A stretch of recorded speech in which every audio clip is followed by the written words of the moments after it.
امام علیہ السلام کی نصیحتیں ہیں. کسی شخص نے آپ سے کہا اے فرزند رسول مجھے نصیحت فرمائے.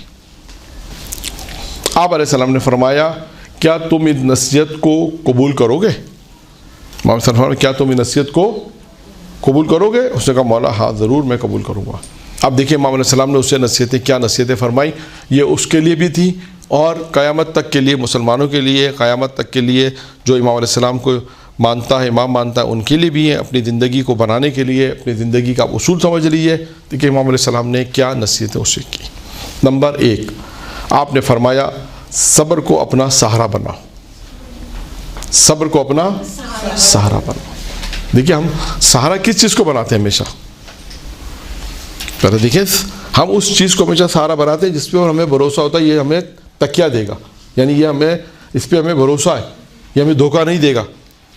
یعنی جس چیز سے ہم ٹیک لگا رہے ہیں، سہارا دے رہے ہیں، مثال کے طور پہ یا پریکٹیکلی زندگی میں ہم جس چیز پہ بھروسہ کرتے ہیں، جس کو ہم سہارا مانتے ہیں، سوچتے ہیں کہ یہ ہماری قوت ہے، یہ ہماری طاقت ہے، جس پہ ہم ڈپینڈ کرتے ہیں. امام علیہ السلام امام نے کیا فرمایا؟ صبر کو سہارا بناؤ، یہ تمہارا سہارا بنے گا. پھر اس کے بعد فرمایا ناداری کو پکڑے رہو. پھر فرمایا خواہشات سے کنارہ کشی کرو. دیکھیں جو انسانی زندگی میں خواہشات بہت زیادہ آتی ہیں، خواہشات ہیں انسان، امام نے فرمایا اس سے کنارہ، اس سے دور ہی اختیار کرو. خواہشات نفسانی انسان کو کیونکہ گناہ کی طرف لے جائے گی. بیشتر خواہشات یہی ہے کہ خواہشات نفسانی کیا ہے؟ انسان کو گناہ کی طرف مائل کرتی ہیں، گناہ کی طرف قدم بڑھاتی ہیں، گناہ کی طرف انسان کا رخ موڑ دیتی ہیں. امام نے فرمایا خواہشات نفسانی کو کنارہ کشی کرو، اس کو چھوڑو، اس سے دوری اختیار کرو. ہوس رانی، وہی خواہشات نفسانی، ہوس رانی کی مخالفت کرو. جیسے کہتے ہیں انسان خواہشات نفسانی میں انسان اب دولت کا حویث بن جاتا ہے، مال کا حویث بن جاتا ہے، مختلف چیزوں کا انسان حویث بن جاتا ہے. حویث رانی کہتے ہیں اس میں اندر بہت چیزیں ہوس ہے، چاہے وہ گناہ کی بھی ہوس ہو، بہت ساری چیزوں کے انسان کے اندر ہوس ہوتی ہے. امام نے فرمایا اپنی ہوس رانی کی مخالفت کرو. پھر یہ یاد رکھو، یہ بھی یاد رکھو، امام فرماتے ہیں، دیکھیں ایک اور جملہ امام، یہ بھی یاد رکھو کہ تم اللہ کی نگاہ سے باہر نہیں ہو. دیکھیں امام کیا فرما رہے ہیں؟ نصیحتیں فرما رہے ہیں اور فرمایا تم یہ یاد رکھو، کبھی یہ خیال مت کرو تم اللہ کی نگاہ سے باہر ہو، تم اللہ کی نگاہ سے باہر نہیں ہو. یعنی آپ سوچیں، انسان ایک لمحے کے لیے سوچے کہ اس وقت جو کام بھی ہم کر رہے ہیں اللہ کی نگاہ ہم پر ہے. اب انسان خود سوچے، خدا نہ خواستہ اگر انسان کوئی غلط کام کر رہا ہے تو آپ سوچیں کہ یعنی آپ اس کو عام طور پہ اگر میں مثال دوں، آپ عام طور پہ مثال جو دی بھی جاتی ہے، لوگ اہل علم بیان کرتے ہیں کہ پیرنٹس سامنے ہوتے ہیں تو بچے کوئی خلاف ادب بھی کام نہیں کرتے، دیکھ رہے ہیں. استاد کلاس میں ہوتا ہے، ٹیچر کلاس میں ہوتا ہے تو بچے جو ہیں وہ خلاف ادب بھی کام، گناہ تو دور کی بات ہے، بعض اوقات لوگ نہیں کرتے کہ استاد مجھے دیکھ رہا ہے، ماں باپ مجھے دیکھ رہے ہیں. تو آپ یہ سوچیں کہ خدا انسان کو مسلسل دیکھ رہا ہے. یہ تصور اگر آ گیا تو کتنے مسائل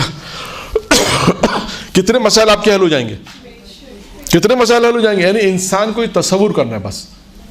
کوئی بھی کام اگر انسان کر رہا ہے، خدا نہ خواستہ اگر کوئی اچھا کام کر رہا ہے تو اچھی بات ہے کہ خدا مجھے دیکھ رہا ہے، پروردگارہ میں تیرے حکم کی تعمیل فرما، پروردگارہ میں تیری اطاعت کر رہا ہوں، پروردگارہ میں نماز پڑھ رہا ہوں، پروردگارہ میں روزے رکھ رہا ہوں، شعبان رمضان شعبان کا مہینہ ہے، مبارک مہینہ، اس میں روزے بھی رکھ رہا ہوں، عبادت بھی کر رہا ہوں، تسبیح بھی، تحلیل، تمام چیزیں. تو انسان خوش ہو کہ خدا مجھے دیکھ رہا ہے، میں اچھے کام کر رہا ہوں. اور خدا نہ خواستہ اگر انسان کوئی برے کام کر رہا ہے، معاذ اللہ کوئی ایسا کام ہے جو خدا کی، جس پہ خدا راضی نہیں ہے، جس پہ خدا ناراض ہوتا ہے، اگر وہ کام انسان کر رہا ہے اور یہ بھی سوچ رہا ہے کہ خدا مجھے دیکھ رہا ہے، تو آپ سوچیں کہ وہ کام جو ہم ماں باپ کے سامنے نہیں کرتے، وہ کام جو ہم استاد کے سامنے نہیں کرتے، وہ کام جو معلم کے سامنے نہیں کرتے، وہ کام خدا کے سامنے کیسے انسان انجام دے.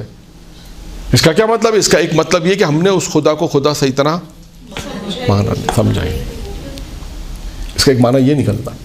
تو اب ہمیں امام علیہ السلام نے ایک جملے کے اندر تشریح بہت ہے اس جملے میں کہ ہر وقت خدا، یہ کبھی خیال مت کرو، بلکہ کیا امام نے کہا یاد رکھو تم اللہ کی نگاہ سے باہر نہیں ہو، یعنی اللہ کی نگاہیں تم پر ہیں. اب انسان خود سوچے مجھے کیا کام انجام دے رہا ہے. پھر اس کے بعد آخر میں امام نے 6 نصیحتیں تھیں جو میں نے جلدی بیان کی. 6 نصیحتیں تھیں. پہلی نصیحت کیا تھی؟ صبر کو اپنا سارا بناؤ. دوسری تھی ناداری کو پکڑے رہو. تیسری کیا تھی؟ خواہشات سے کنارہ کش، دوری اختیار کرو. چوتھی کیا تھی؟ ہوا رانی کی مخالفت کرو. اور 5ویں کیا ہے؟ یہ بھی یاد رکھو اللہ کی نگاہ. اور چھٹی اور آخری ہے کہ تمہیں اس بات کی طرف توجہ دینا ہے، یعنی دھیان دینا ہے، توجہ دینا ہے کہ دنیا میں کیسے رہنا ہے. اس بات کی طرف تمہیں متوجہ رہنا ہے، توجہ دینا ہے، دھیان دینا ہے کہ دنیا میں تمہیں کیسے رہنا ہے. یعنی بات وہی آ گئی، بات یہاں پر بھی وہی ہے. کبھی انسان یہ خیال نہ کرے، توجہ کرو کہ ہر لمحے خدا مجھے دیکھ رہا ہے تو میں اس طرح اپنی زندگی بسر کروں کہ جو خدا کی نافرمانی میں نہ ہو بلکہ خدا کی فرمان کے مطابق ہو.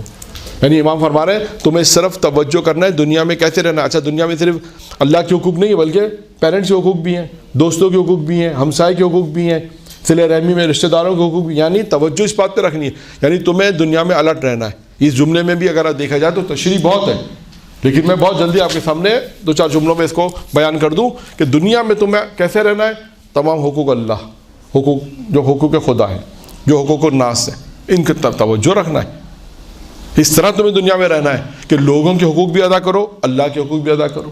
جب انسان ہر وقت دیکھیں بہت دفعہ ہوتا ہے انسان کی توجہ نہیں ہوتی، بہت دفعہ ایسا انسان اچھا کام کر رہا ہوتا ہے لیکن انسان کی توجہ نہیں ہوتی کہ یہ میری وجہ سے کسی کو نقصان پہنچ رہا ہے، میری وجہ سے کسی کو اذیت ہو رہی ہے، یہ میری وجہ سے کسی کو کوئی پریشانی ہو رہی ہے. یہ توجہ کرنا کہ ایسا تو نہیں کہ میرے ایک، جب مثال میں آپ کو دے دوں، آپ گھر میں نماز پڑھ لی، کمرے میں نماز اچھی چیز ہے، عبادت ہے، لیکن فرض کریں آپ نماز پڑھ لی، کسی کو اگر اس نماز سے کسی کو تکلیف ہو رہی ہے، مثال کے طور پہ کوئی اور مثال دے سکتے ہیں، بہت ساری مثالیں ہیں، تو آپ کوشش کریں کہ آپ ایسی جگہ نماز پڑھیں کہ اس کو تکلیف نہ، مطلب رات کا وقت ہے، مطلب نماز شب پڑھنے، آپ نے کہا میں لائٹ کھول کے پڑھوں، مطلب شوہر ہیں، والد ہیں، بیٹے ہیں، مثال کے طور پہ اب ایسی جگہ نماز پڑھیں جو کامن ہے، اب اس لائٹ کھولے گی تو سب کی نیند ڈسٹرب ہو جائے گی.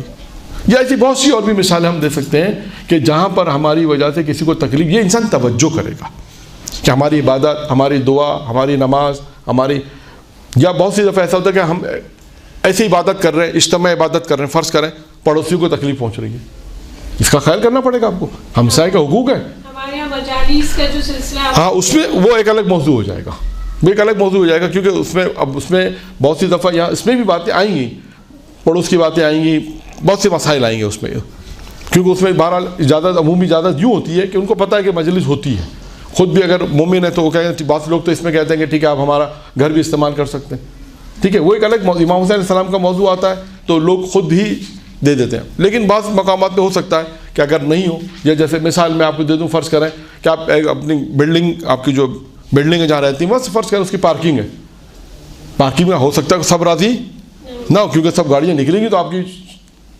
مجلس ہوگی، ہو سکتا ہے کہ سب راضی نہ ہو، تو ایک کسی کو پارکنگ میں اذیت پہنچ رہی ہے. تو بس خلاصہ یہ، یعنی ایک دو چیز میں نے 2-3 موارد بیان کیے چھوٹے چھوٹے، یہ ہے موارد کہ ایسا نہ ہو کہ ہماری عبادت کی وجہ سے، ہمارے دعاؤں کی وجہ سے ہم کسی کو تکلیف پہنچے. امام کیا فرماتے ہیں؟ امام فرماتے ہیں بس تمہیں اس بات کی طرف دھیان دینا ہے، توجہ دینا ہے کہ تم دنیا میں کیسے رہنا ہے، تمہیں دنیا میں کیسے رہنا ہے، یعنی تمہیں یہ بات کی طرف توجہ رکھنی ہے کہ کسی کو تکلیف نہ پہنچے، کسی کو اذیت نہ پہنچے. تم اپنی عبادت بھی اس طرح کرو کہ اللہ کے حقوق بھی ادا ہو جائے اور مومن کے حقوق بھی ادا ہو جائے. سر یہ جو سیکنڈ پوائنٹ ہے کہ ناداری کو پکڑے ہو، اس کی تشریح کیا ہوگی؟ ناداری کا مطلب ہے کہ دیکھیں یہاں پر ناداری کہتے ہیں فخر کو، غربت کو پکڑے نے تو مراد ہے کہ انسان شاید اس مال کی طرف نہ جائے، یعنی جتنا اللہ نے دیا انسان اسی میں رہے، شاید یہ ہو سکتا ہے احتمال ہے، یعنی جو اللہ نے دیا ہے جتنا انسان اسی میں ان قناعت کرے. یعنی ناداری مطلب بہت سی دفعہ ہوتا ہے انسان دولت کی وجہ سے شاید حرام کی طرف جائے. ناداری کہتے ہیں فخر کو، پیسہ نہ ہونا، فخر، یعنی اس کو پکڑے رہو. یعنی کیونکہ اب یہ بھی ہوتا ہے کہ انسان کے پاس جب بعض اوقات ہوتا ہے کہ کم ہوتا ہے تو شاید انسان گناہ نہیں کرتا. یعنی آپ نے یہ بھی دیکھا ہوگا جن کے بہت زیادہ دولت آتی ہے وہ بہت زیادہ جو ہے گناہ میں ملوث ہو جاتے ہیں، یہ بھی ہو سکتا ہے. تو بہرحال ایک جملہ تھا کہ ناداری کو پکڑے رہو، یعنی یہاں پر یہی مراد ہے کہ فخر مراد ہے. یہ 6 نصیحتیں امام علیہ السلام کی جو میں نے آپ کے سامنے بیان کی. اب ایک مشہور روایت ہے اور وہ روایت یہ ہے کہ وہ بھی ایک امام کا قول ہے کہ امام فرماتے ہیں کہ ہر مومن کو 3 خصوصیتیں کہہ سکتے ہیں آپ، یا 3 چیزوں کی ضرورت ہے. بلکہ بعض روایت میں یہ جملہ ہے کہ مومن 3 چیزوں کا محتاج ہے. یہ ترجمہ شاید زیادہ بہتر ہوگا کہ مومن تین چیزوں کا محتاج ہے. نمبر 1 اللہ کی توفیق. اللہ کی توفیق. توفیق کسے کہتے ہیں؟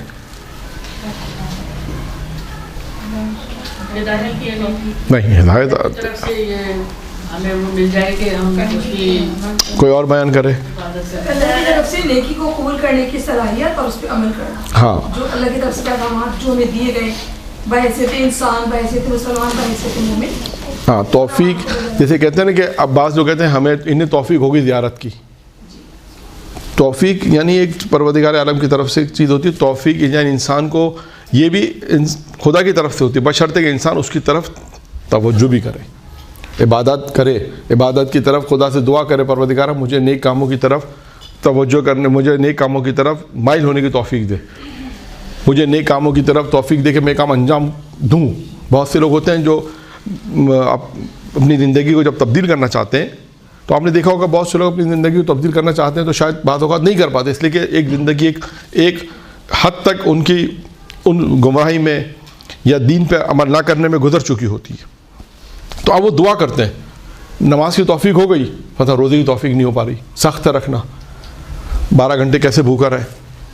جب روزے کی توفیق ہو گئی 1 سال کے اندر اندر بعد میں مال سے محبت بہت تھی, حج پہ جانا ہے, حج واجب ہو گیا, کہتے ہیں مال کی محبت دل سے نکل جائے تو میں 5 لاکھ 6 لاکھ 10 لاکھ کا حج کر سکوں مثلا جو بھی آ جاؤ.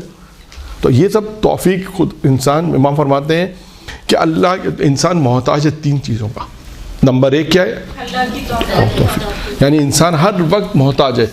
یعنی یوں سمجھے کہ جس کو جو توفیق مل جائے وہ غنیمت سمجھے کہ اسے توفیق ملی کہ ہم درس میں گئے, ہم نے اپنا یہ وقت درس میں گزار دیا, ہم نے یہ وقت اچھا وقت زیارت پر گزار دیا, ہم نے اچھا یہ وقت توفیق ملی کہ ہم زیارت پر گئے اور وہاں پر بھی ہم نے وہ وقت تھا وہ نیکی میں گزارا.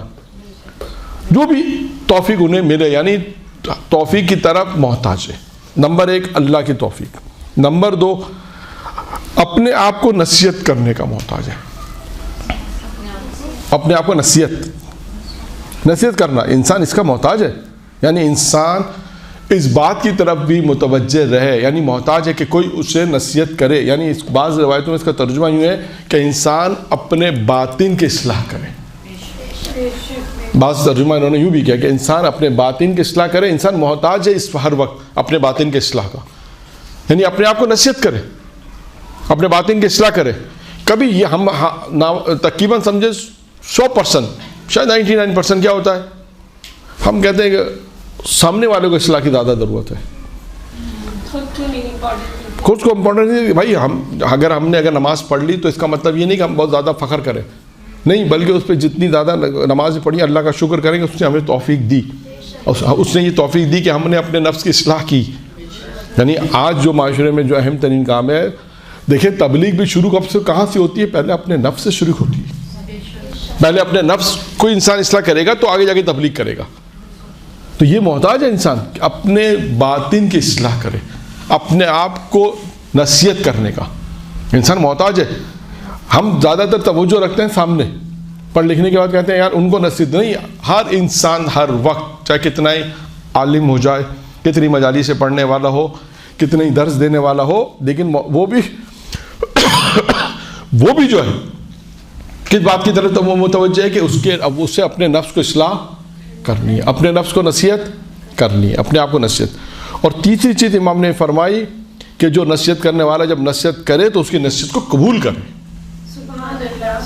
3 چیزوں کے انسان محتاج ہے, 3 چیزوں کے اندر محتاج ہے. جب انسان نصیحت کرنے والا اگر نصیحت کر رہا ہے تو اس کی نصیحت کو قبول بھی کرے. ہمارے یہاں جو میں اکثر جو ہم مثال دیتے ہیں کہ ہم کوئی اگر نصیحت کرتے ہو ہم کیا کہتے ہیں؟ بھائی اپنی نصیحت اپنے پاس رکھو. یہ کہتے ہیں کہ ہمیں تمہیں زیادہ نصیحت کی ہمیں زیادہ ضرورت نہیں ہے, ہم اب ہے نہیں. اگر کوئی نصیحت کر رہا ہے, اچھے کام کی نصیحت کر رہا ہے, نیک کام کی نصیحت کر رہا ہے, اصلاح کر رہا ہے تو اس کی نصیحت کو قبول بھی کریں. 3 چیزیں ہو گئیں جو امام محمد تقی علیہ السلام نے ارشاد فرمائی. اب آتے ہیں آگے. پھر امام علیہ السلام کا ایک قول ہے. اچھا, یہ جو قول اب میں بیان کرنے جا رہا ہوں یہ قول ہے نیکی سے, خیرات سے یعنی انفاق سے متعلق ہے. اس میں کیا ہے؟ خیرات کرنے والے کو نسبتاً اس کی طرف زیادہ ضرورت ہوتی ہے کہ اہل حاجت جو اہل ضرورت ہیں، اہل حاجت ہیں، وہ اس کی طرف آئے. جو خیرات کرنے والا ہوتا ہے وہ کیا سوچتا ہے کہ جس کو مجھے پیسے دینے ہیں اہل حاجت ان کی طرف مراجعہ کریں، ان کی طرف آئے، کیونکہ اس کی وجہ سے اس کو اجر ملتا ہے. اب جو ہم پیسے دیتے ہیں اس کی جو ہم خیرات کر رہے ہیں اس کو ثواب کس کو ملے گا؟ ہمیں ملے گا ثواب. یعنی امام فرماتے ہیں خیرات کرنے والے کو نسبتاً اس بات کی زیادہ ضرورت ہوتی ہے کہ وہ اس بات کی طرف کہ وہ توجہ کرتا ہے کہ اہل حاجت آئیں، کیونکہ اس کی وجہ سے اسے اجر ملتا ہے، وہ فخر حاصل کرتا ہے اور اس کا ذکر عام ہو جاتا ہے. جب کوئی شخص خیرات کرتا ہے تو یہ خود اس کے لیے مفید ہے، بس اس کو اپنے ہی لیے ہے نیکی کرنے پر کسی دوسرے سے شکریہ کی خواہش نہیں کرنی چاہیے. میں نے جملہ پڑھ دیا، اب سننے اس کا ترجمہ سنا، اس کی وضاحت اس جملے کی. پڑھا تو اردو میں ہی ہے کہ یہاں سے جب کوئی شخص خیرات کرتا ہے تو یہ خود اس کے لیے مفید ہے. یہ بہت واضح آسان ہے. جب کوئی انسان نیکی کرتا ہے، خیرات کرتا ہے، اس کے لیے مفید ہے، پس اس کو اپنے ہی لیے نیکی کرنے پر کسی دوسرے سے شکریہ کی خواہش نہ کرنی چاہیے. یعنی امام کیا فرما رہے ہیں، اگر آپ نے کسی کی مدد کی تو آپ اس توقع میں نہ رہیں کہ وہ آپ کو شکریہ ادا کرے. ہم کیا سوچتے ہیں، ہم نے اس کی مدد کی ہے تو اب یہ تھوڑی دیر بعد ہمیں کہے گا آپ کا بہت بہت شکریہ، یہ ہمارا احسان مند ہے. یہ اس کو کہنا چاہیے، ہم کہتے ہیں اس کو کہنا چاہیے، ہم نے اس پہ احسان کیا تو اس کو کہنا چاہیے. امام کہہ رہے ہیں اس سے شکریہ کی توقع نہ کرو. تمہیں خواہش بھی نہیں ہونی چاہیے، تمہیں خواہش بھی نہ ہو، اس سے توقع نہ رکھو، اور تمہیں خواہش بھی نہیں ہو کہ وہ میرا شکریہ ادا کرے گا.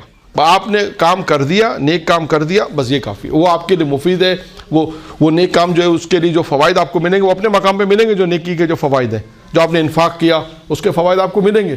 لیکن آپ اس توقع میں ہیں کہ میں نے اس کو اگر کچھ رقم دی ہے، کچھ کی مالی مدد کی ہے، کوئی امداد کی ہے تو اب وہ مجھے شکریہ کہ امام کہتے ہیں اس کی خواہش، شکریہ کی خواہش نہیں ہونی چاہیے.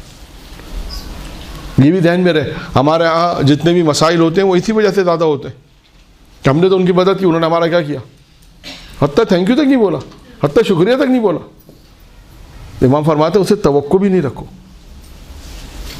ہم تو اپنے معاشرے کی بات کرتے ہیں جس کی وجہ سے ہم، کیونکہ دیکھیں جب انسان نیکی کرتا ہے تو توقع ہوتی ہے. میں نے عرض کیا تھا پہلے کہ انسان جو جناب لقمان کی جو روایت بیان کی تھی اس میں آیا تھا 1 مہینہ پہلے شاید میرے خیال ایک روایت میں کہ انسان کو توقع نہیں رکھنی چاہیے. اس میں یہاں پہ بھی امام علیہ السلام نے کہا، بات کا ترانی ہو جائے گی، اس کو اگر پیش کریں گے. خیر، یہاں پر ایک قول امام علیہ السلام کا، امام علیہ السلام نے بیان فرمایا کہ جب انسان نیکی کا کام انجام دیتا ہے تو اس کے سلسلے میں کیا اسے فوائد حاصل ہوتے ہیں. اب آئیے وہ چیزیں بیان فرما رہے ہیں امام کہ کچھ صفتیں ہیں کہ جس کا امام کمال بیان کرنا چاہتے ہیں. کمال یعنی وہ چیز کمال پہ کیسے پہنچے گی. آئیے جب روایت پڑھیں گے تو انشاءاللہ بات واضح ہو جائے گی. کچھ چیزیں امام علیہ السلام نے بیان فرمائی، تقریباً یوں سمجھے کہ 16 چیزوں کا کمال کیا ہے. 16 چیزیں امام نے بیان فرمائی ہیں. 16 چیزیں ہیں، ان کا کمال کیا ہے. نمبر 1 حیا، نمبر 2 عقل، نمبر 3 ادب، نمبر 4 خوف خدا، نمبر 5 حسن خلق، نمبر 6 سخاوت، حسن خلق. نمبر 6 کیا ہوا؟ نمبر 7 اسلام، نمبر 8 حسن سلوک، نمبر 9 صبر، نمبر 10 بردباری تحمل، 11 انصاف، 12 نصیحت، 12 اچھی ہمسائیگی، 13 یہ 12 ہے نصیحت، 13 ہے اچھی ہمسائیگی، 14 کیا ہے شکر، 15 ہے دوستی کا کمال، اور 16واں ہے سلامت روی، کیسے انسان سلامت رہے. اب میں نے اس کو ایک دوسرے طریقے سے آپ کے سامنے بیان کیا ہے. یعنی امام علیہ السلام نے ان 16 چیزوں کا کمال بیان کیا ہے. دیکھیں نا، بہت ساری چیزیں کسی وجہ سے کمال تک پہنچتی ہیں. 16 چیزیں ہو گئی، کتنی ہوئی ہیں؟ 16 چیزیں ہوئی. اب جب تفصیلات میں بیان کروں گا تو ریپیٹ ہو جائیں گے، ٹھیک ہے؟ اس میں آپ نشان لگا لیجئے گا. نمبر 1 کیا ہے؟ حیا. اب دیکھیے حیا کا کمال کیا ہے. دیکھیے پہلے تو آپ کو کمال سمجھنا پڑے گا. کمال کسے کہتے ہیں؟ عروج پہ پہنچ جانا. یعنی ہم اپنی زندگی میں کہتے ہیں نا یہ شخص کمال تک پہنچ گیا, یہ شخص نے وہ مقام حاصل کر لیا. اچھا وہ کمال تک پہنچنے کا نام ہے. حیا کا کیا کمال ہے؟ امام فرماتے ہیں اس کا کمال یہ ہے کہ وہ کسی دوسرے سے ایسا سلوک نہ کرے جسے وہ خود پسند نہ کرتا. یہ حیا کا کمال ہے. کیا فرما رہے ہیں امام؟ کسی دوسرے سے ایسا سلوک نہ کرے جو اسے خود پسند نہ ہو. اب دیکھیے ہوتا کیا ہے, ہم اپنے لیے تو اچھی چیزیں پسند کرتے ہیں اور دوسروں کے لیے وہ چیزیں پسند کرتے جو ہمیں پسند نہیں ہوتی. ہم چاہتے ہیں اسے یہ دے دو, ہمیں پسند نہیں ہے, ہمارے پاس آیا تحفے میں, کہا ہمیں تو پسند نہیں ہے, چلو یہ کسی اور کو دے دیتے ہیں. بہت ساری چیزیں اس کی مثالیں, بہت ساری مثالیں اس کی بن جائیں گی. امام نے فرمایا حیا. نمبر 2 کیا ہے؟ عقل. اس کا کمال یہ ہے کہ معاشرے میں اچھائی کو برقرار رکھا جائے, یا معاشرے میں جو اچھائی کی برقرار رہے گی, اچھائی جو ایک اچھا جو معاشرے میں اچھائی رہے گی, جو برقرار رہے گی, وہ کس کی وجہ سے ہوگی؟ عقل کی. عقل کا کمال یہ ہے کہ معاشرے میں اچھائی برقرار رکھے. نمبر 3 کیا ہے؟ ادب. اس کا کمال یہ ہے کہ ضروری شے کو ترک نہ کرے, یعنی جو چیزیں انسان پہ ضروری ہیں انسان اس شے کو ترک نہ کرے. نمبر 4 کیا ہے؟ خوف خدا. خوف خدا. اس کا کمال یہ کہ اپنی آنکھوں کو نیچے رکھے اور اپنے شکم کو حرام سے بچائے. 2 جملوں میں امام نے فرما دیا کمال, خوف خدا کا کمال. دیکھیں, اور یہ 2 چیزیں ایسی ہیں, آنکھیں اور شکم, یہی انسان سے بہت زیادہ گناہ کراتی ہیں. اور خوف خدا کا کمال یہی ہے کہ انسان اپنی آنکھوں کو گناہوں سے محفوظ رکھے اور اپنے شکم کو حرام سے محفوظ رکھے. کیونکہ امیر المومنین کی بھی ایک روایت تھی, میں نے بہت پہلے عرض کیا تھا یہاں پر ہی 2 سال پہلے شاید, کہ 6 چیزیں انسان کو کمال تک پہنچاتی ہیں. اس میں ایک زبان ہے اور ایک دل ہے. بڑی چیزوں میں عقل بھی ہے, اس میں ایمان بھی ہے, عقل بھی ہے. تو کمال تک مختلف چیزیں انسان کو پہنچاتی ہیں. یہاں پہ دیکھیں امام علیہ السلام فرمایا خوف خدا کا. خوف خدا کا کیا کمال ہے کہ اپنی نگاہوں کو نیچے رکھو اور اپنے شکم کو سے بچاؤ. حالانکہ اس میں توضیح بہت ساری ہے لیکن وقت نہیں ہے, ورنہ آپ خود دیکھیں کہ یہ 2 چیزیں نگاہیں اور شکم, یہ انسان کو اگر انسان اس پہ عبور حاصل کر لے تو امام فرماتے ہیں کہ خوف خدا کا کمال یہ ہے. 5واں کیا ہے؟ حسن خلق, اچھا اخلاق. اس کا کمال یہ ہے کہ کسی کو اذیت دینے سے باز رہے, یعنی دوسروں کو اذیت نہ دے. مختصر آپ سوچیے, ہر ایک کا کمال بیان کر رہے ہیں امام علیہ السلام, یہ کمال بیان کر رہے ہیں کہ حسن خلق کا کیا کمال ہے؟ کسی کو اذیت نہ پہنچائے. ایک جملے کے اندر دیکھیے امام نے فرمایا یہ کمال ہے. اب آپ ہم جو پہلے مثالیں پڑھی ہیں, پڑوسیوں کو اذیت نہ پہنچائیں, دوستوں کو اذیت نہ پہنچائیں, گھر والوں کو تکلیف نہ پہنچائیں, رشتہ داروں کو تکلیف نہ پہنچائیں, بہت ساری چیزیں اس کے اندر آ جائیں گی. یہ حسن خلق کا کمال کیا ہے کہ کسی کو اذیت پاک رہے. سخاوت. اس کا کمال یہ کہ حقدار کا حق ادا کرے اور اپنے مال میں اللہ کا حق ادا کرے, یعنی وہی اللہ کے حقوق کو ادا کرے اور لوگوں کے حقوق کو ادا کرے. آپ کی گردن پہ اگر کسی کا حق ہے تو پہلے اسے ادا کیا جائے, اللہ کے حقوق ہے تو اسے بھی ادا کیا جائے. تو یہ کس کا, اگر مال سخی کسے کہتے ہیں, سخاوت کسے کہتے ہیں؟ جو مالدار ہوتا ہے اسے کہتے ہیں سخی بہت ہے. تو اب اس کا کیا کمال ہے؟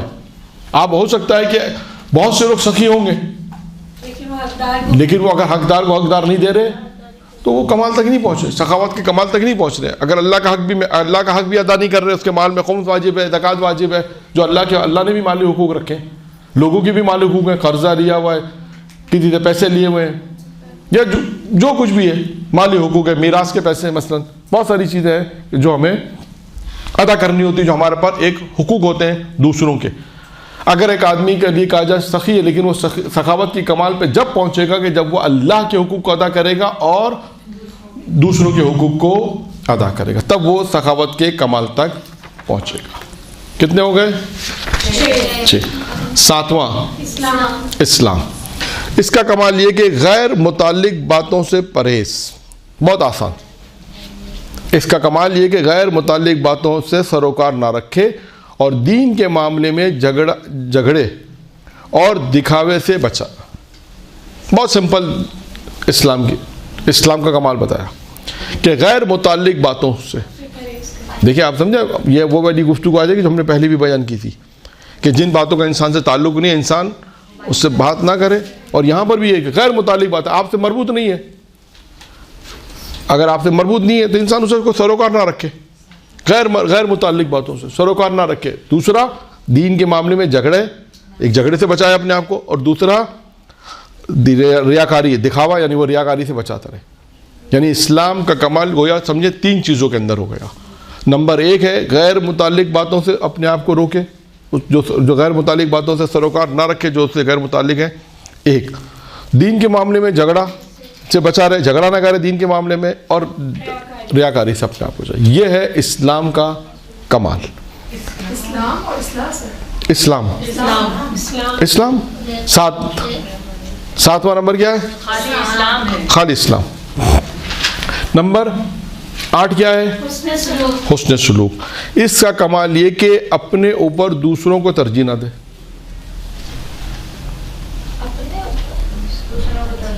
یعنی ہم کہتے ہیں نا ہم آپ سے بڑے ہیں, آپ ہمیں کیا سمجھتے ہیں؟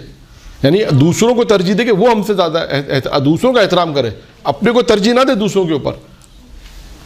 یعنی ہم بہت دفعہ کہتے ہیں نا, کہا جاتا ہے ارے آپ کو کیا آتا ہے, ہم نے تو 5 سال مدرسے میں پڑھا ہے, 10 سال مدرسے میں پڑھا ہے, 20 سال فلاں جگہ پڑھا ہے, آپ کو کیا آتا ہے. یعنی ہم گویا اپنے آپ کو ترجیح دے رہے ہیں دوسروں پر. یہ چیز اسلام کو پسند نہیں ہے, یہ چیز پسند نہیں ہے. یعنی حسن سلوک کا کمال یہ کہ اپنے آپ کو دوسروں پر ترجیح نہ دیں.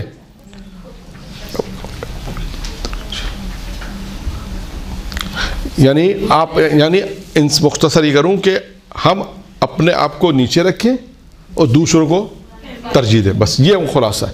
یعنی دوسروں کو اپنے اوپر دوسروں کو حسن سلوک سے پیش آئے. ہاں, یعنی اس کو یہی ہے حسن سلوک کا کمال یہی ہے کہ آپ اپنے آپ کو دوسروں پر ترجیح, جیسے ہے نہیں, میں خلاصہ بیان کر دیتا ہوں کہ کمال یہ کہ انسان جیسے ہم اپنے آپ کو ترجیح دیتے ہیں دوسروں پر, یہ نہ کریں. بس آخری جملہ آسان ہے, بہت سمپل. ہم اب مثال کے طور پہ مثال دی, کوئی خاتون آپ کے پاس آئیں فلاں مدرسے سے پڑھی ہوئی ہیں, تو ہم کہتے ہیں تم نے کیا پڑھا ہے. یعنی ہم اس کو ایک طرح سے یعنی حقیر سمجھ رہے ہیں اور اپنے آپ کو ترجیح دے رہے ہیں کہ ہم تم سے زیادہ بلند ہیں, ہم تم سے زیادہ, اپنے آپ کو ترجیح دے رہے ہیں ہم تم سے زیادہ بلند ہیں, ہم نے تم سے زیادہ پڑھا. یہ چیز اسلام کو پسند نہیں ہے. بس حقارت نہیں کریں. اس کو بہت آسان الفاظ میں یہی ہے کہ انسان ترجیح نہ دے دوسروں کو اپنے اوپر, بلکہ یہ کہ آپ بڑے ہیں, آپ نے زیادہ پڑھا ہے, آپ زیادہ بڑے ہیں, آپ زیادہ محترم ہیں, دوسروں کو زیادہ ترجیح دے. ہاں, کثر جو بھی اس کا دوسرا نام ہو سکتا ہے. حسن سلوک یہی ہے نا. حسن سلوک کا یہ مطلب ہے کہ اس کا کمال یہ. اب دیکھیں کثرہ نفسی جو وہ بھی یہی ہے, سی کے ایک مصداق ہے نا کہ بھائی انسان جھک کے ملے. ہاں اپنے آپ کو ہاں, اپنے آپ کو بنائے بہتر, لیکن سامنے ترجیح نہ دے. ہم یہ نہیں کہیں کہ تم کو کیا آتا ہے, تم کون ہوتے ہو, تم کو یہ چیز پسند نہیں ہے. یعنی اپنے آپ کو ترجیح نہ دے دوسروں کے اوپر. 9 ہے صبر. اس کا کمال یہ کہ شکایت کم کرے, شکایت کم کرے. جیسے ہم کہتے ہیں نا پروردگار سے انسان جب صبر انسان کیا کرتا ہے, بہت زیادہ شکایتیں کرتا ہے. صبر کا یہ ساری چیزیں کمال ہے. یہ دھیان میں رکھیے گا, یہ کمال کی منزل تک انسان کو پہنچا رہے ہیں. امام فرما رہے ہیں ان سب چیزوں کا کمال ہی ہے. اب مختلف چیزیں ان کے ذمہ آ سکتی ہیں جو کمال نہیں ہوں گے, لیکن امام فرما رہے ہیں ان کا کمال ہی ہے. صبر کا کمال کیا ہے؟ شکایت کم کرے. تحمل, بردباری جسے ہم کہتے ہیں, تحمل کا کمال یہ ہے کہ مخالفت پر غصہ نہ کرے. آپ کے مخالف ہے, تحمل کرے, اس پہ غصہ نہ کرے. کوئی بات اس کی ایسی ہے کہ آپ کو غصہ آ رہا ہے, لیکن آپ نے اگر اس غصے کو کنٹرول کر لیا, یہ آپ کا کمال ہے. تحمل یعنی بردباری. اس کا اصل کمال کیا ہے کہ مخالفت پہ غصہ, مخالف پر غصہ نہ کرے. انصاف کا کمال یہ کہ جو ہی حق واضح ہو جائے اس کو مان لے, اس کو تسلیم کر لے. انصاف کون سا نمبر ہے؟ 11واں نمبر ہے. اب 12واں کیا ہے؟ نصیحت. اس کا کمال یہ ہے کہ جو اپنے آپ کو پسند نہ ہو اس سے انسان اپنے آپ کو روکے. جو چیز انسان کو پسند نہیں ہے انسان اس سے اپنے آپ کو روکے۔ 13واں کیا ہے؟ اچھی ہمسائیگی، اچھا ہمسایہ ہونا۔ اس کا کمال کیا ہے؟ کہ وہ شخص جو تمہاری برائی جانتے ہوئے بھی تم کو برا نہ کہے۔ اچھا ہمسایہ ہونا، اس کا اچھا ہمسایہ ہونے کا یہ ہے کہ وہ شخص، یعنی کوئی بھی مراد ہے، وہ شخص جو تمہاری برائی کو جانتے ہوئے بھی تم کو وہ برا نہ کہے۔ یعنی مثال کے طور پہ ہمارا ہمسایہ کو جانتے ہیں کہ وہ برا شخص ہے، لیکن پھر بھی اس کو جانتے ہوئے بھی اس کو برا نہ کہنا چاہیے۔ شکر کون سا ہے؟ نمبر 14 کیا ہے؟ شکر۔ اس کا کمال یہ ہے کہ جس کسی نے بھلائی کی ہو اس کی بھلائی کو یاد رکھے۔ جس کسی نے بھی آپ کے ساتھ دیکھی کی ہے اچھائی کی، اس کو یاد رکھیں۔ یہ شکر کا کمال یہ ہے کہ جس کسی نے بھی آپ کے ساتھ اچھائی کی ہے، بھلائی کی، اس کو یاد رکھیں۔ 15واں دوستی کا کمال۔ اس کا کمال یہ ہے کہ وہ شخص جو تم سے زیادہ موافقت کرے اور کم سے کم اختلاف کرے۔ دوستی کا کمال یہ ہے کہ وہ شخص جو تم سے زیادہ موافقت کرے، یعنی جو آپ کی، یعنی جسے یوں کہہ سکتے ہیں جو آپ کے ساتھ زیادہ، جس کی بنتی اردو میں کہہ سکتے ہیں، جو آپ کی باتوں میں زیادہ موافقت کرے، جو آپ کے خیال، آپ کے اس کے خیالات ملتے جلتے ہوں، اس کو یوں کہہ سکتے ہیں۔ وہ شخص جو تم سے زیادہ تر موافقت کرے، یعنی بہت ساری باتوں میں آپ کے ساتھ موافقت کر رہا ہے اور کم از کم اختلاف اس کا کم ہے، اختلاف اس کا کم ہو۔ یہ ہو گیا دوستی کا کمال۔ سلامت روی یعنی سلامت رہیں۔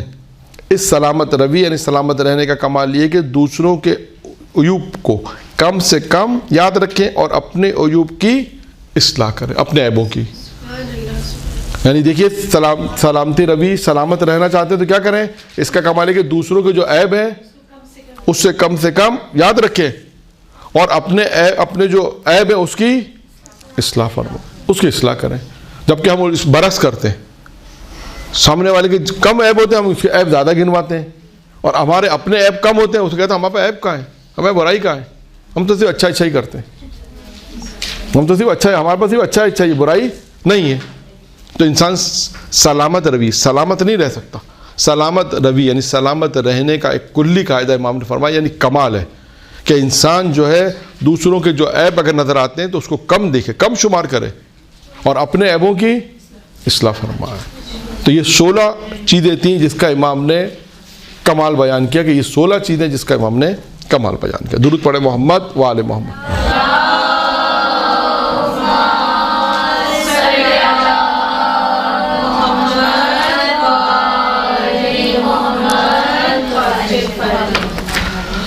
اچھا، اب امام علیہ السلام نے ایک اور فرمایا، امام کا ایک ارشاد ہے، امام فرماتے ہیں کوئی شخص ایمان کے حقیقی کمال تک نہیں پہنچ سکتا۔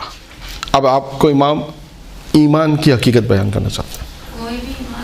امام فرما رہے ہیں کوئی شخص بھی ایمان کی حقیقت، یعنی ایمان کی جو حقیقت ہے اس تک نہیں پہنچ سکتا جب تک 2 چیزیں اس میں نہ ہوں۔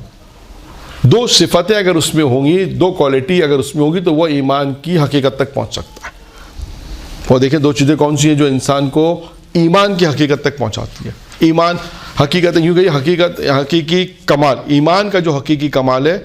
اب تو اپنے ایمان کی گفتگو تو بہت ساری سنی، ایمان۔ امام فرما رہے ہیں کہ ایمان کا جو حقیقی کمال ہے وہ کیسے حاصل ہوگا؟ 2 چیزوں کے ذریعے سے۔ نمبر 1، جب تک دین کو اپنی خواہشات پر ترجیح نہ دو۔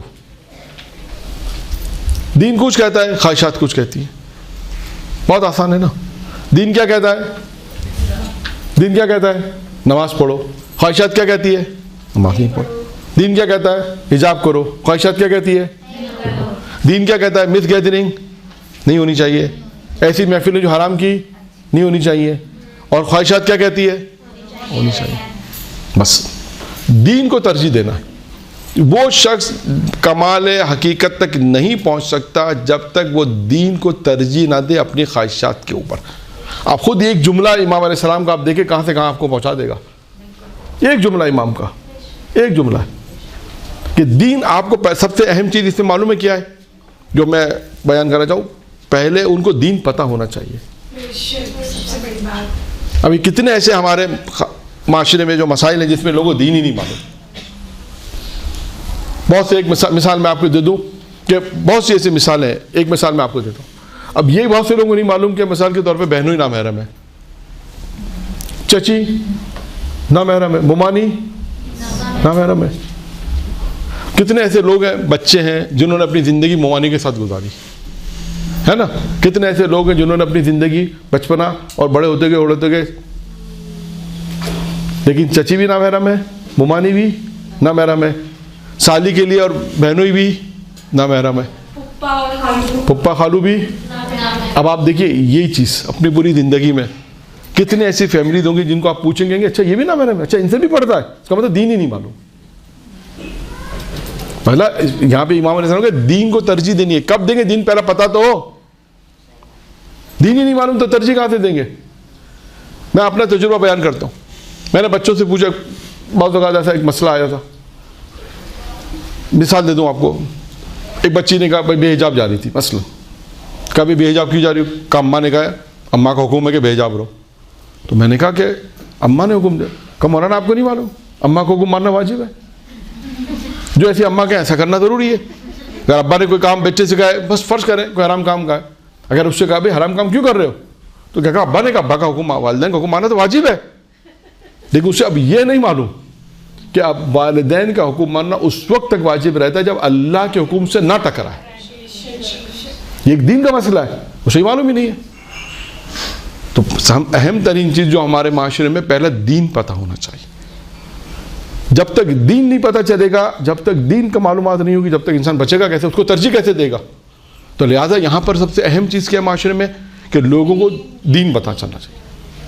جب آپ کو پتہ چل گیا کہ ہاں یہ دین ہے, چچی نامحرم, پتہ چل گیا بھتیجے کو چچی نامحرم ہے, تو اب اس سے حجاب واجب ہو جائے گا. ممانی نامحرم ہے, اس کا مطلب اسے واجب, ان کو پردہ کرنا واجب ہو جائے گا. اب یہ دین پتہ ہوگا تو عمل کریں گے, دین پتہ نہیں ہوگا تو عمل نہیں کریں گے. اسی طرح بہت ساری چیزیں میں نے آپ کو جو نامحرم محرم کے مسائل ہیں وہ سب دین سے مربوط ہیں, وہ سارے دین سے مربوط ہیں. ٹھیک ہے. اسی طرح اب انسان کے خواہشات, اچھا خواہشات پتہ ہیں, بہت ساری گناہ انسان کو پتہ ہیں, جھوٹ بولنا پتہ ہے, بہت ساری گناہ بھی انسان کو پتہ ہے, یا بہت سارے گناہ بھی نہیں معلوم ہوتا. یہ بھی میں آپ کو اس طرف بھی آ جائیں, بہت سارے گناہ. مثال کے طور پہ ایک گناہ میں آپ کو تو جو معاشرے میں بہت زیادہ رائج ہے, اب وہ کہتے ہیں مولانا روزگار ہے. اب یہ دیکھیے گا فتووں کی طرف ہے, یعنی مہاراجا نے اس کی طرح توجہ دلائی کہ حرام آلات موسیقی کو بیچنا حرام ہے, لین دین. ٹھیک ہے نا. اب کسی سے کہا یار یہ کام تو حرام کر رہے ہیں, مولانا ہماری تو روزی, اللہ تو روزی دے رہا ہے. اب اسے یہ معلوم ہی نہیں کہ یہ حرام روزی اللہ نے اس کی اجازت ہی نہیں دی. ایسے کتنے کام ہیں جو انسان دین نہ ہونے کی وجہ سے, بہت سے ایسے کام ہیں لوگ آج کاروبار کر رہے ہیں, کہا یہ تو حرام ہے, کام یہ تو روزی ہے. دیکھو اسے یہ نہیں معلوم کہ یہ اللہ نے اس روزی کا جواز ہی قرار نہیں دیا. اللہ نے کہا ہی نہیں کہ جواز روزی یہ روزی جو تمہارے لیے جائز ہے مثلا. تو بہت ساری چیزیں دین سے مربوط ہیں ہمارے معاشرے کے اندر. تو سب سے پہلا مسئلہ آئے گا دین سمجھنے کا, پھر خواہشات نفسانی کا. تو ہم کیسے کسی چیز کو کسی سے ترجیح دیں گے جب ہمیں پتہ ہی نہیں دین کیا ہے؟ معصوم فرماتے ہیں دین کو جب تک اس کا ایمان, دیکھیں ایمان کی حقیقت یعنی ایمان کا جو کمال ہے, حقیقی کمال تو انسان نہیں پہنچ سکتا. اس صورت میں پہنچے گا کہ وہ اپنے دین کو ترجیح دے اپنی خواہشات کے اوپر, تو اپنی خواہشات, نفس خواہشات کے اوپر توجہ. لیکن اگر کب دے گا یہ کام, کب کرے گا؟ جب اسے وہ دین پتہ ہوگا. شاید ہو سکتا ہے خواہشات پتہ ہو لیکن دین اگر نہیں معلوم تو وہ کام انجام نہیں ہو سکے, وہ کمال اس ایمان کے کمال تک نہیں پہنچ سکتا. تو زیادہ یہاں مراحل میں پہلے دین کی معلومات ضروری ہے. جو میں نے 2-4 مثالیں دی, جو یہ سب تجربات کی مثالیں ہیں. آپ کے ساتھ بھی تجربہ ہوگا, آپ بھی تجربہ کر سکتی ہیں. یہ تو میں نے تجربہ کیا, جو آپ کے سامنے بیان کر رہا ہوں ایسا ہے.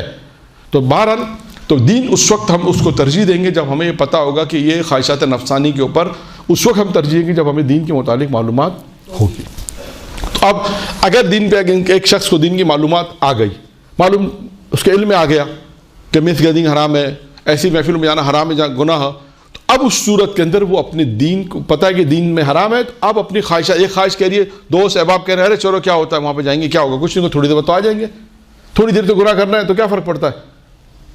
مثال کے طور پہ اگر کوئی ساتھ چلنے والے ہو, یہ بھی ایک الگ بحث ہے کہ وسوسہ کون ڈالتا ہے, شیطان بھی ڈالتا ہے اور انسان بھی ڈالتے ہیں, یہ بھی ہے. تو اب ہو سکتا ہے کوئی کہے کہ تھوڑی دیر جانے سے کیا فرق پڑتا ہے، بس وسا ڈال دے یا کیا فرق پڑتا ہے؟ تو خواہشات نفسانی کو انسان اگر توجہ دے گا، اگر خواہشات نفسانی کو اگر ترجیح دے دی دین کے اوپر، تو کیا نتیجہ نکلے گا؟ انسان اس کمال حقیقی ایمان کا جو ہم نے لا الہ الا اللہ محمد رسول اللہ علیہ وسلم جو ایمان ہے اس کے حقیقی کمال تک نہیں پہنچ سکے۔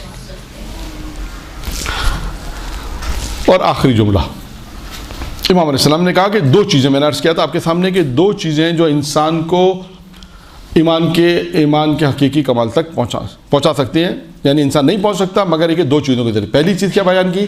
جب تک وہ دین کو اپنی خواہشات پر ترجیح نہ دے، ایک۔ دوسرا امام فرماتے ہیں کوئی شخص ہلاک نہیں ہوگا مگر وہ ہلاک ہو جائے گا۔ کون ہلاک ہوگا؟ امام فرماتے ہیں جب تک وہ اپنی ہوس اور خواہشات کو دین پر ترجیح نہ دے۔ اگر کسی نے ایسا کیا کہ اپنی خواہشات کو، اپنی ہوس کو دین پر اگر ترجیح دے دی تو وہ ہلاک ہو جائے گا، ہلاک ہو جائے گا۔ اگر ہلاک نہیں، کون ہلاک نہیں ہوگا؟ وہ ہلاک نہیں ہوگا کہ جس نے اپنی دین کے اوپر دین کو ترجیح دیے اور ہوس اور خواہشات کو ترجیح نہیں دی۔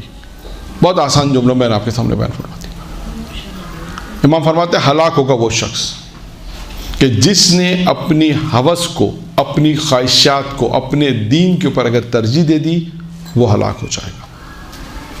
اور وہ ہلاک وہ نہیں ہوگا کہ جس نے اپنے دین کو ترجیح دی ہے، اپنی خواہشات کے اوپر، اپنی ہوس کے اوپر اگر اس نے دین کو ترجیح دی ہے تو ہلاک ہونے سے بچ جائے گا۔ ایک کام یہ ہوگا، اور دوسرا کام کیا ہوگا اس صورت میں؟ کہ وہ ایمان کے حقیقی کمال تک پہنچ جائے گا۔ واخر دعوانا الحمدللہ رب العالمین۔